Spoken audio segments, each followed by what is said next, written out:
Sa kaharian ng langit, palaging isa din ang kaparaanan ating Panginoon Hesus lamang. Sabi doon sa John 14:6, ako ang daan, ang buhay at ang katotohanan, walang makakaroon sa Ama kung hindi sa pamamagitan ko.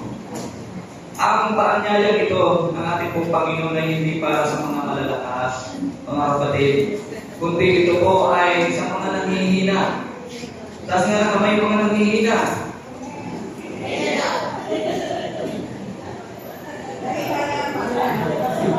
Dapat laging nanghihina tayo kapag hindi natin babantayan ang ating mga puso. Ano po? Dapat tayo laging nagmamalakas.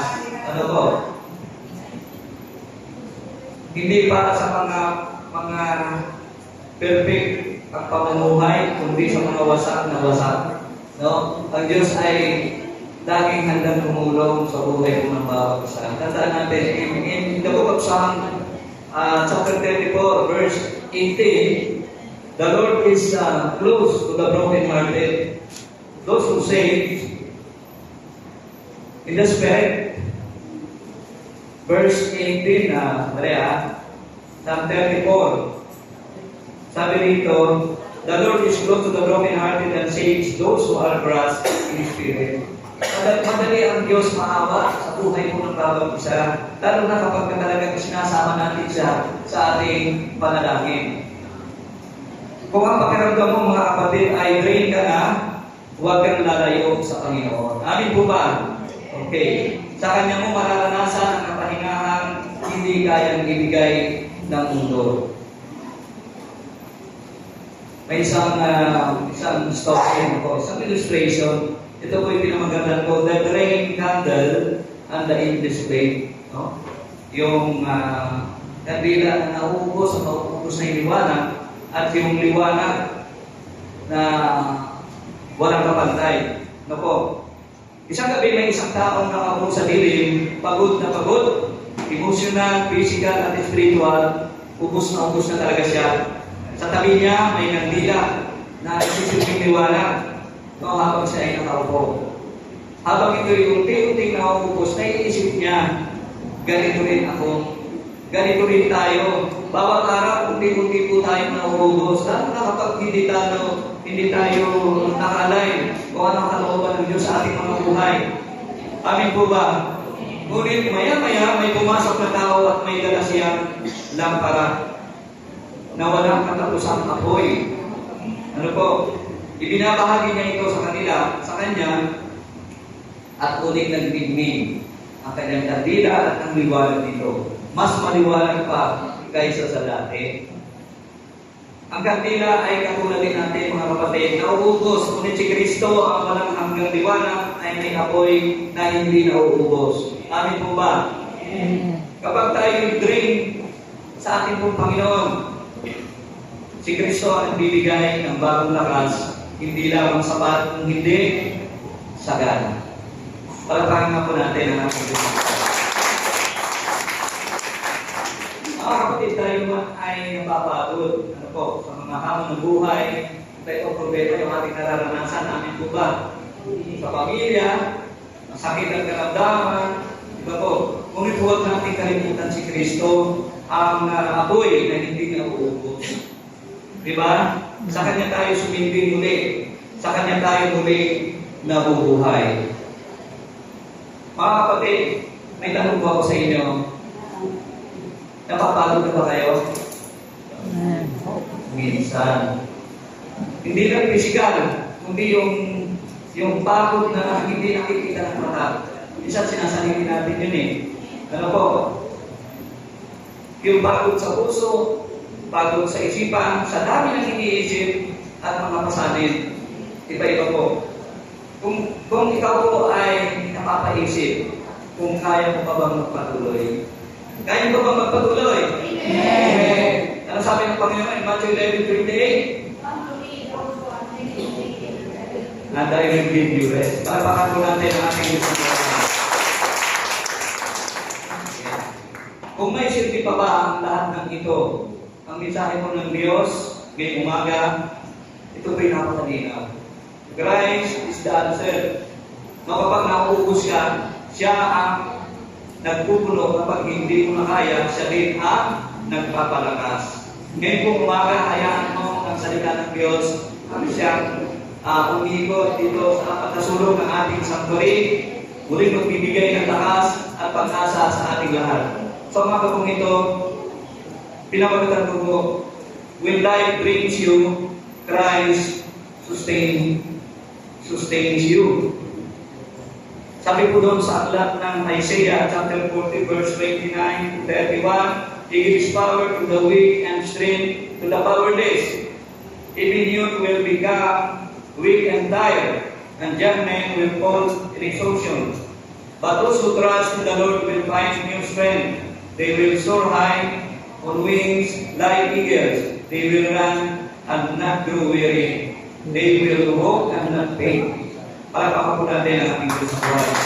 Pagkabasa ng kanyang banal at makapangyarihang salita. Kapag tayo po ay nasa Panginoon, yung pagod na ating nararanasan ay gumagaan. Ano po? Sinasabi rito sa salita ng Diyos, those who trust in the Lord will find new strength. They will soar high in wings like eagle. They will run and not grow weary. Katulad tayo ng isang agila na po, hindi nakakaramdam ng pagod habang tumataas. They will walk and not faint. Ano po?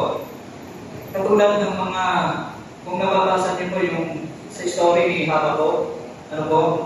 In Habakkuk chapter 3 verse 17 to 18, sabi roon, though the fig tree does not bud, and there are not grapes to the vines, though the olive crops fails, and the fields produce no food, though there are no sheep in the pen and no cattle in the stalls, and yet I will rejoice in the Lord. Sabi ko ng Habakkuk, I will joyful in God, my Savior. Tandaan po natin mga kapatid, even when life feels empty, unfair, or draining, si Habakkuk po, ipinakita niya, it shows us that rejoicing in God is still possible. Amin po ba? God is the source of inner strength when external circumstances make no sense. Ganun din ang mababasa din natin in Zephaniah chapter 3 verse 17, halos katulad ng hatulad ng kay Habakkuk, sabi po ron, the Lord your God is with you, the mighty warrior who saves, He will take great delight in you. In His love, He will no longer rebuke you, but will rejoice over you with singing. Ano po? Sabi ni Zephaniah, God may discipline, but His ultimate desire is to restore, rejoice, and remain with us. Palapakan na po natin ang ating Diyos. So mga po nito, sa ating pong introduction, life can drain us physically, emotionally, and spiritually. But when we are weak, Christ is our strength. He doesn't just save us, He sustains us. When we feel empty, tired, or ready to give up, Jesus is the one who renews us. Amin po ba? Amen. Parang si atin sinagot ko. Amin po ba? Amen. Ang Lord lang talaga ang nakakapag-galing yun ang kalakasan natin. Ano po? Today, let's be reminded that even in our lowest moment, Christ gave us the power to carry on. Number one, the reality of weakness. Alam natin yung ating kahinaan. Ano po? Yan po yung nagpapahirap sa ating kaklugin. Ilang lingkod ang ating Panginoon. The reality of weakness. Sabi po dun sa 2 Corinthians chapter 12 verse 9, my grace is sufficient for you, for my power is made perfect in weakness. Napakaganda po, di ba? Sinasabi sa atin ng Panginoon na my grace is sufficient for you. So may mga pagkakataon pa ba tayo ng pagdudahan ng Diyos na wala siyang magagawa sa ating pinagdadaanan? May pagkakataon ba sa bagay sa isip mo na, wala rin magagawa si God? Kasi tayo, Gusto ka agad natin yung kaagalang solusyon. Ay hindi naman kasi ganyan ang Lord sa buhay mo natin eh. Ginagawa niya yung habang tinuturuan ka ng Lord, ginagawa na rin ng Lord yung blessing para po sa bawat isa. Ano po, hindi ka agad, kunyari, hindi ka may nagugutom, hindi ka lang niya makakainin. So, tinuturuan ka pa rin yung hanap buhay. Para sa mga susunod na araw, mayroon kang makakainin. Ganyan po ang proseso ng Lord eh. Ano po, tayo po ay dumadaan sa mga panahon na pagod, physical, emotional, at spiritual. Yung mga pasanin sa buhay ay maaaring magpahina. Nakaloob ba natin? No? Marahil ito yung panahon na parang gusto mo na umatras, ayaw mo na magpatuloy, parang wala na nangyayari sa akin habang pupunta lang ako sa church. Ganito pa rin yung buhay ko. Hindi na babago. Ano po? Ano ba yung ating bakit tayo pumupunta ng church? Mga kapatid. Ano po yung ating tinatarget? Bakit tayo pumupunta ng church?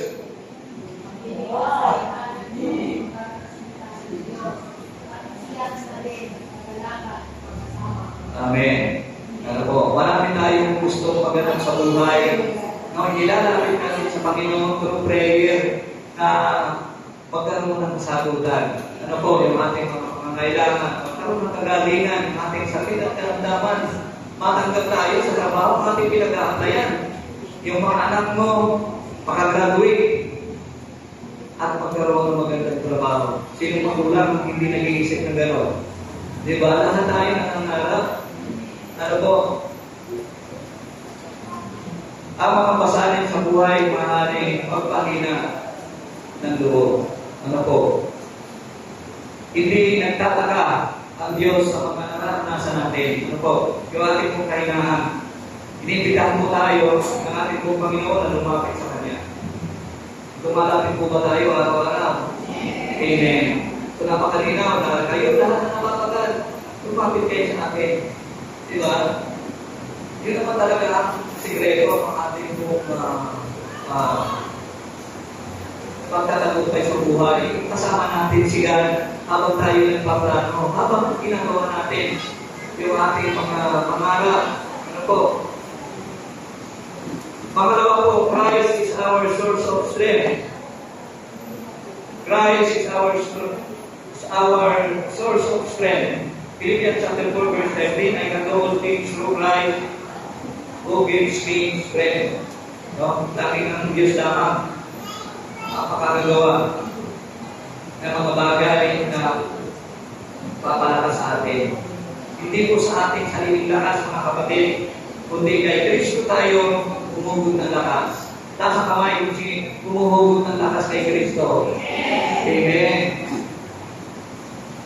Hindi lang tayo nililigtas ni Jesus, patuloy na tayong pinalalakas. Sa paano paraan, mga kapatid? Saan niya tayo pinalalakas? Sa ating panalangin, sa ating pagsamba, sa pagbahagi ng kanyang salita, at muli sisigla ang ating mga iwan. Pagpakan nga po natin. Tayo po ay magiging extension ng kamay ng ating pong Panginoon. Noong mga nakaraang midweek, meron po tayong mga series of teaching about evangelism na tayo ay maging kabahagi. Maabot natin ang salita ng Diyos yung ating una sa lahat ng ating mga mahal sa buhay, kaibigan, katrabaho, kapitbahay. Ano po? Ibahagi ko lang sa inyo konting highlight lang na pagpili na namin yesterday regarding po sa ating po. Ano meron sa August 17? Anniversary. Anniversary. No, yung preparasyon na ginagawa natin. Ang pinaka-highlight po doon, paano tayo makakapag-invite. Ano po? Nais ng Panginoon na kapag tayo umaten, meron tayong kasama. Hindi lang yung lagi natin kasama dito. Bagong kasama. Hindi lang isa o dalawa, tatlo o higit pa. Gawin natin yung ating magagawa, yung ating makakaya para dalhin natin sila sa ating pong Panginoon. Tanda po natin mga kapatid, hindi naman tayo mga sarili, amin po ba? Yung mga blessing na natin tinatanggap na ito galing. Diyos. Kaya, sa ating Panginoon, gusto mo rin bang pagpalain sila? Amen. Amen. Kagaya ng mga pagpapala natin tinatanggap, mapagpalain sila. Pero mas wala nang hihigit pa yung tayo ang naging daan para sila ipagpalain. Palakpakan na po natin. Pangatlo, the power of hope and waiting on God. The power of hope and waiting on God. Sabi po sa Isaiah chapter 40 verse 1, but those who wait on the Lord shall renew their strength. Oh?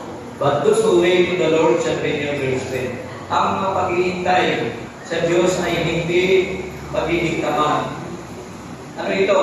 Ito ay totoong pagtitiwala. Ito ay totoong pagpapasako. Ito ay totoong ang Diyos ay pinadala sa atin yung kanyang pagmamahal. Amin po ba? Sa katahimikan, narinig natin ang tinig ng Diyos. Ang pag-asa kay Kristo ang muling bumubuhay sa ating pagod na kaluluwa. Sabi po doon sa John 14:14, ano nga yung sabi ang TLC sa John 14:14?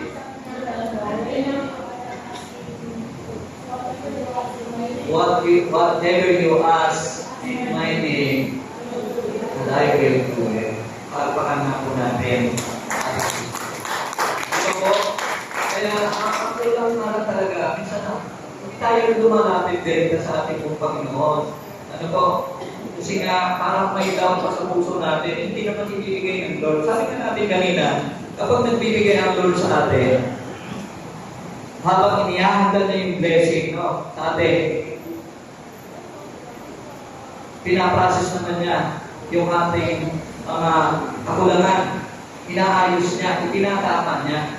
Kaya kapag tayo pinagpala ng Lord, alam mo, higit pa doon sa ating mga inaasahan. No? Gusto natin maabot yung pangarap kaagad. Pero yung pangarap na yun pala, habang pinagkakatiwala natin sa Panginoon, mayroon siya gagawin ng mga bagay. Jeremiah 29 verse 11, ano sabi? Jeremiah 29 verse 11, kabasahin natin. For I know, ayan for I know the plans I have for you, says the Lord. No? Plans to prosper you and not to harm you. Plans to give you hope and the future. Tuningan ang ating Panginoon, laging nakabatay doon sa kapakanan ng ating buhay. Yung ating pamilya, yung ating mga anak, yung ating mga pangarap para sa kanila. Alam niyo po, hindi po makasarili ang ating Diyos. Siya po ay, bagamat siya ay nakapako sa krus, tayo pa rin ang inaalala niya. Ano po, ayaw niya na tayo ay yung buhay natin ay hindi maging maayos. Ano po? Ay bakit? Lagi naman ako pala sila, bakit ganito pa rin ang buhay ko? Minsan siguro, nagtatanong yung iba, no? Kasi po, yung buhay mo, hindi mo pinabubuti pa. Mayroon ka pang kulang at hindi pa isinusuko sa Panginoon. No? Kayong lahat na nabibigyan ng lubos, lumapit kayo sa akin. Napakalinang po ang instruction ng ating Panginoon, mga kapatid, na sa bawat bigat na ating nararamdaman, isatin natin ang Panginoon. Ano po? Number 4, pressing on through faith. No? Pressing on through faith. In the book of Hebrews chapter 12 verse 2, fixing our eyes on Jesus, the author and the perfecter of our faith. No? Ang pananampalataya ang nagpapalakas sa atin kahit wala tayong nararamdaman. Kapag si Jesus ang ating tinitingnan, nawawala ang bigat ng mga suliranin. Patangin po natin ang ating pagpatuloy tayo, dalhin. At alam natin, magtatagumpay ang Diyos sa buhay natin. Amin po ba? Kaya wag lang tayong, hindi sabi natin na lagi tayong nakakonect sa source. Ano? Lagi po natin isipin na kapag kasama natin ang Diyos, walang extinct. Amin po ba? Amen. Minsan ho, ay nag-share ko na rin dito yung story about doon sa itlog. Yung may mga nag-iitik. Opo. Na itong mag-iitik na ito ay napakaraming itlog. Sabi yung kanyang mga boy ay, boss, yung itlog po natin ay ninanakaw. Pero yung boss ko ay hindi nag-aalala. Hindi mo kayo nag-aalala? Hindi. Bakit nga naman siya mag-aalala? Sabi niya, itlog lang yun eh. Ay, itik yung nasa kanya. Anong gagawin nun? Ay, ito pa ulit yun. Diba? Doon siya nakatingin, doon sa source. Yung pinagagalingan ng itlog. Sa buhay natin. Saan pa tayo nakatingin? Yung pinagagalingan ng ating biyaya. Walang iba ang hindi sa ating pong Panginoon. May dapat ba tayong ipag-alala? Wala. Wala tayong dapat ipag-alala. Dapat talaga sikapin natin ang ating buong pananampalataya, ibigay natin sa Panginoon. Number 5. Bibilisan ko na po para hindi kayo mapag-alala. Number 5. Encouragement for the journey. Encouragement for the journey. Sino po dito ina-enjoy habang lumalapit sa Panginoon? Habang pinagbubuti yung paglilingkod? Sino po dito yung ginagamit ng Diyos para makapag-encourage? Amen. Alam niyo po, hindi lang doon sa galing natin magsalita, ha? Sa galing natin mag-invite. Nakikita rin ito sa uri ng ating pamumuhay. Ano po? Yung ating pong pamumuhay, nakikita ng iba, ating mga kaibigan, pamilya. At yun ay makakapag-encourage para magpatuloy sila sa Panginoon. Amin po ba? Kahit anong hirap, nananatili tayo nakatag. Amin po ba? Sabi ko sa Galatians 6:9, "Let us not grow weary in doing good, for at the proper time we will reap a harvest if we do not give up." So, huwag tayong mapagod mga kapatid sa paggawa ng mabuti. Ang Diyos ang mag-reward sa atin ng lahat ng ating mga pinagpapagulan. Ano po? Basta ito ay ayon sa kalooban ng ating Panginoon. Basta ito ay ayon na makatulong tayo sa kapwa. So, sa bawat ginagawa natin, sikapin natin na nabibigyan natin ng kapurihan at kaluwalhatian ang ating Panginoon. Amin po ba? Kaya dapat po sa bawat araw ng buhay natin, walang nasasayang. Ano po? Huwag natin tingnan kung ano ang kalayuan natin sa buhay. Kaya-kaya rin natin masunod at nalupan ng Diyos sa atin po. Ano po? Hindi nawawalan ng kabuluhan ang iyong paglilingkod, mga kapatid. Ano po? Kahit taga-invite ka lang, kahit taga-ayos ka lang ng upuan, taga-linis ng church, hindi po yan nawawalan ng kabuluhan. No? Yung ating pong mansyon sa langit ay i-prepare na ng ating pong Panginoon. Amin po ba? Nakikita ng Diyos ang bawat luha, manalangin at sakripisyo mo na ginagawa. Di lamang sa iyong pamilya, sa ministry, sa church, na iyong pinagsasambahan. Ano po? Nagsisikap ka na mapaglingkuran mo ang ating pong Panginoon sa Espiritu at sa katotohanan. Magpatuloy ka na lumapit sa ating pong Panginoon. Magpatuloy ka sa paggawa ng mabuti at balang araw, aanihin mo ang kabutihan niya.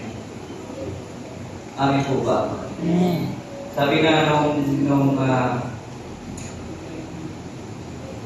salita ng Diyos sa Luke chapter 6 verse 38, kung ano yung sukatan na ginagamit mo ay sariling sukatan na gagamitin ng Diyos upang tayo ko'y pagpalain. Amin po ba? Kung ang kamay mo ay nakatilong sa pagtulong sa kapwa sa mga gawain natin sa church, ang blessing mo rin ay nakatikom. Walang lalabas na blessing kasi nakatikom ang iyong mga kabaw. Nako, isang tao, pinapatutunan natin, yung subukan ninyong ang iyong kamay na nakasara. Ipasok niyo po sa bulsa. Tingnan niyo kung makakakuha ng barya. Kung ito ibubukaan, pasok niyo po sa bulsa. Kasi naman ito rin, may makukuha bang barya? Wala, kasi nakasara eh. Hindi pa pumuhay natin.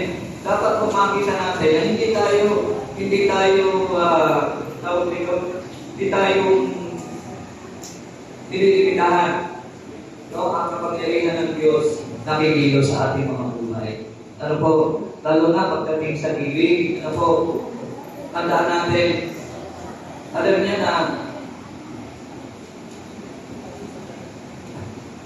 tayo po ay lubos natin kailangan yung mga blessing na yan.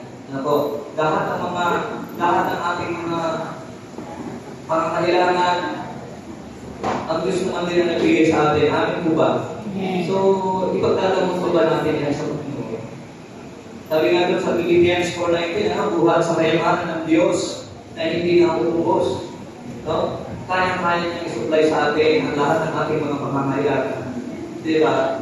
Pero bakit pagdating sa gawain ng Panginoon, medyo nag-aalaman tayo? Amin po ba? Ngayon noong August 17, malapit na po ang ating anniversary, 48th anniversary ng Dasmariñas City. At tayo po yung Mother Church.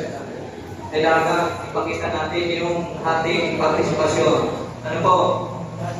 Ano muna natin gagawin? Mag-invite tayo na makakasama natin doon sa anniversary. Problema na naman, sasabihin natin, ano kaya pamasahin natin? Paano tayo pamasahin ng ating invite? Siyempre po, excited ka, kinakailangan mo yung maglabas para matulungan mo yung invite. Diba? Kailangan mo siyang pakisama, kailangan mo siyang papasahiyan, kailangan mo siyang mag-iing damit. Ano po? Yung pagkain ka rin na i-prepare para sa invite. Ano po? Sabi natin kanina, kung sa akin ay tuloy-tuloy yung blessing ng Diyos sa buhay natin, lagi bukas ang kalangitan sa ating mga buhay. Hindi sa'yo din natin na maranasan nila yung mga taong i-invite mo. Paano po ba? So, kahapon nagpiling kami, sabi ng ating pastor, napaka-simple lang. Ano po? 3 in 1, each one 3 in 1, bawat isa. Hindi pwede yung katamang mo lang. Ating ka ng person, wala ka man lang i-invite mo. Diba? Pag nag-invite ka, isa nga lang yung hinihingi. Pero yung iba dyan, sigurado hindi lang isa ang madadala. Amin po ba? O taas ka ng kamay madadala 5. Parang 2 lang taas ang kamay madadala 10. Amen. O taas ng kamay madadala 1. Hindi yung katawan mo may madadala kang isa. Amin po ba? Diba? Kaya ba natin ipagdamot yan sa Panginoon? Dali natin yung isang kaluluwa na yun. Ano po? Kapag tata natin, i-reward tayo ng Diyos. Huwag tayo nagsawa sa paggawa ng mabuting Galatians 6:9. Let us not grow weary in doing good, and in the proper time, we will reap the harvest if we do not give up. Palakpakan po natin ang ating Panginoon.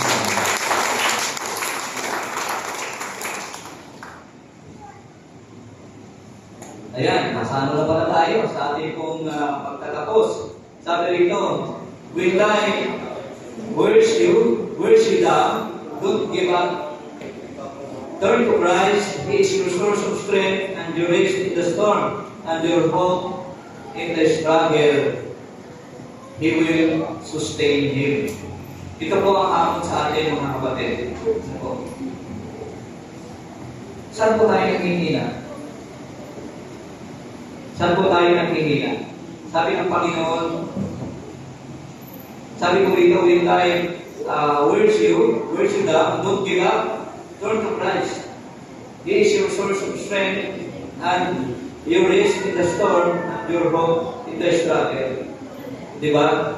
Palaging ang Diyos ang nagsusolve sa atin kapag tayo ay maraming bagyo na dumarating sa ating buhay.